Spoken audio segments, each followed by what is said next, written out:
Gambhira bridge અકસ્માતની દુર્ઘટના અને આ દુર્ઘટના પછી તંત્ર સફાળું જાગ્યું છે। વડોદરા શહેરમાં 43 જેટલા બ્રિજો અને આ 43 જેટલા બ્રિજોનો સર્વે કરવામાં આવ્યો, જેમાં 41 જેટલા બ્રિજો પ્રોપર છે। 2 જેટલા બ્રિજોનું સમારકામ જરૂરી છે અને તેને લઈને જ પાલિકા દ્વારા 2 બ્રિજ બંધ કરવાનો નિર્ણય લેવામાં આવ્યો છે। પ્રી મોન્સૂનની કામગીરી અંતર્ગત વડોદરા કોર્પોરેશને જે કન્સલ્ટન્ટ નિમણૂક કરી છે।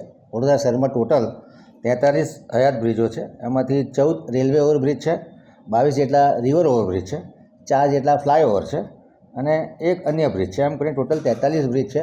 આ તમામના સેફ્ટી ઓડિટ અને સર્વે કરવામાં આવ્યા।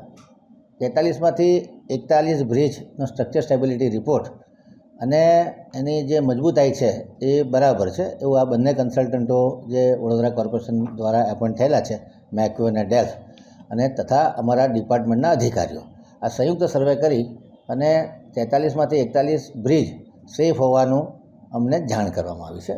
અધિકારીઓનું રિપોર્ટિંગ છે। 2 બ્રિજ છે જે જર્જરિત હાલતમાં છે। એક તો કમાડી બાગનો જે ફ્લાયઓવર છે, ફૂટ ફ્લાયઓવર, એ જર્જરિત છે, જેને અમે ઘણા સમય પહેલાંથી બંધ કરેલો છે પતરા મારીને, કે હેવી વ્હીકલ અને લોકોની અવરજવર માટે સેફ નથી।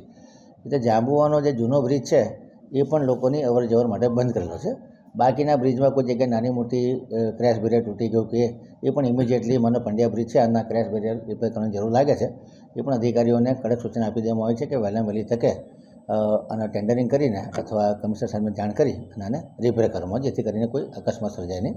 વડોદરા શહેરની જનતાને એટલું જણાવવાનું કે જે ગંભીરા નો બ્રિજ તૂટી ગયા પછી જે અકસ્માત થયો છે એના લીધે સામાન્ય રીતે ચિંતાનો માહોલ ઊભો થયો છે, પરંતુ વડોદરા કોર્પોરેશન જાગૃત છે અને બને એટલું પ્રામાણિકતાથી સેફ્ટી ઓડિટ અને બ્રિજ મજબૂત હોય અને કોઈ આવી ઘટના ન બને એની તકેદારી રાખી રહ્યો છે। એટલે આ ગંભીરાની ઘટના થઈ એના પછી આપણે ઓડિટ કરાવ્યું કે પહેલાં જ કરાયેલું? પહેલાંથી પ્રી મોન્સૂન એક્ટિવિટીના ભાગ સ્વરૂપે, કારણ કે એક દિવસમાં તો કે 43 બ્રિજનો સર્વે ન થાય, એટલે આ તો પહેલેથી અમે દર મોન્સૂન પહેલાં રેગ્યુલર સેફ્ટી ઓડિટ કરાવતા હોઈએ છીએ।